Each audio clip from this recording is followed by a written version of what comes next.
सुनसान अंधेरे में वो अपना कदम बढ़ाया जा रहा था। उसे नहीं पता, पर वो समय के साथ धीरे धीरे बड़ा हो रहा था। अभी वो 10th में था। उसे दुनिया से कुछ लेना देना नहीं था।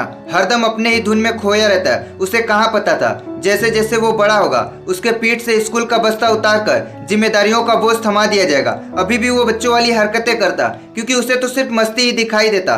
सक्सेस फेलियर का तो इसे मतलब तक नहीं पता था। जो जी में आए वो करता, जहां मन करता वहां जाता, जो चाहिए वो जिद करके पा लेता। समय बीता और 12th कंप्लीट हुआ। अब धीरे धीरे उसके चेहरे की वो मासूम भरी मुस्कान गायब होने लगी, क्योंकि उसे कुछ समझ नहीं आ रहा था कि उसे आगे क्या करना है। क्योंकि उसे तो सबने बचपन से यही बोला था, तू 10th अच्छे से कर ले, फिर तेरी लाइफ सेट हो जाएगी। उसने जैसे तैसे करके 10th कंप्लीट किया तो उसे फिर से वही लोग बोले, तू 12th अच्छे से कर ले, तेरी लाइफ सेट हो जाएगी। फिर उसने 12th भी कंप्लीट कर लिया। फिर से वही लोग आते हैं और उसे बोलते हैं, तू किसी अच्छे कॉलेज में एडमिशन ले ले, फिर तेरी लाइफ सेट हो जाएगी। उसने इस बार भी लोगों की सुनी और कॉलेज में एडमिशन ले लिया। और जब कॉलेज कंप्लीट हुआ तो इसने देखा यार लाइफ तो सेट ही नहीं हुई। इसका मतलब लोग झूठ बोलते थे, ये कर ले तेरी लाइफ सेट है, वो कर ले तेरी लाइफ सेट है। कॉलेज कंप्लीट होते ही उन सब का रवैया चेंज होने लगा। जो इसे बोलते थे तू ये कर ले वो कर ले, अब इन्हें सिर्फ पैसे दिखते हैं। हर बात पर इसे पैसों का रौब दिखाया जाता है। बचपन में जहाँ 100 रुपए मांगने पर आसानी से मिल जाता था, वहीं अब 10 रुपए मांगने पर उसके ऊपर सवाल खड़े हो जाते हैं। अगर इतना ही पैसों की जरूरत है तो कुछ करना,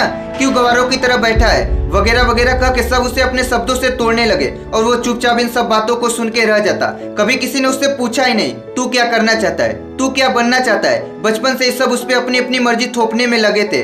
12th में जब उसने बोला था मुझे बिजनेस करना है, तो सब ने बोला तू नहीं कर पाएगा, तेरे बस का नहीं है, बिजनेस करने के लिए एक्सपीरियंस लगता है, कैसे करेगा तू, पढ़ाई कर। जब उसने बोला मुझे स्किल सीखनी है, तो उसे ये बोलकर शांत करा दिया जाता है, अभी तेरी उम्र ही क्या है, बस तू चुपचाप पढ़ाई कर, किसी भी चीज में फालतू का ध्यान मत लगा, बस तू पढ़ाई कर। और जब वही लड़का कॉलेज पूरी कर लेता है तो सबको पैसे दिखने लगते हैं। कोई उसकी फीलिंग को समझना ही नहीं चाहता। उल्टा तू फालतू है, तू दिन भर घर पर बैठा रहता है कह के उसे तोड़ा जाता है। हरदम उसे डिमोटिवेशन की खाई में धकेला जाता है। और वो लड़का इतने ताने सुनने के बाद भी पूरी लगन से अपने सपनों के पीछे लगा रहता है। लोगों को लगता है वो कुछ नहीं करता है, पर असलियत तो कुछ और ही होता है, जो इन सब के परे होता है।